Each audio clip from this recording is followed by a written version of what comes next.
গতকাল দুপুরে হঠাৎ করে মেঘ করে আসলো, বৃষ্টিও হলো খানিকটা। তো কালকে সকালে একটু স্যুপ রান্না করেছিলাম। আসলে আমার হাজব্যান্ড দাঁত নিয়ে বেশ কয়েকদিন খুব কষ্ট পাচ্ছিল, তো সেদিন গিয়ে দাঁতটা তুলে এসেছে। তো এখন ওকে দুদিন একটু নরম খাবারই দিচ্ছি। তো গতকাল দুপুরে একটু চিকেন রান্না করেছিলাম। চিকেন অন্যদিন যেমনভাবে রান্না করি, গতকাল একটু অন্যরকমভাবে রান্নাটা করেছিলাম।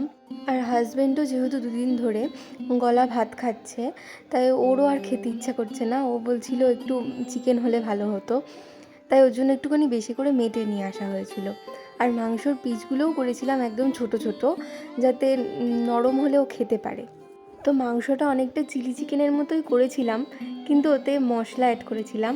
আর মাংসে যে মশলাগুলো দিই ওগুলো দিয়েই মাংসটা ভালো করে মাখিয়ে রেখেছিলাম।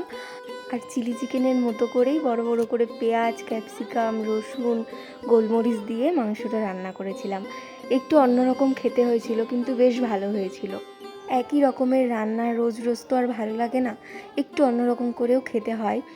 আর সত্যি কথা বলতে চিকেনের প্রচুর রকম আইটেম করা যায়, কিন্তু মাটনের হয়তো অত কিছু হয় না, কিন্তু চিকেন দিয়ে অনেক রকমের আইটেম তৈরি করা যায়। আর ও যেহেতু দুদিন ধরে একটু নরম ভাত খাচ্ছে, তাই ভাত হয়ে যাওয়ার পরে ওর ভাতটা তুলে নিয়ে প্রেসারে আলাদা করে একটু সিটি দিয়ে নিচ্ছি, তাহলে ওর খেতে একটু সুবিধা হচ্ছে। যাই হোক, তোমাদের সঙ্গে বেশ কিছুক্ষণ গল্প হলো। গল্প করতে করতে আমার রান্নাটাও কমপ্লিট হয়ে গেল।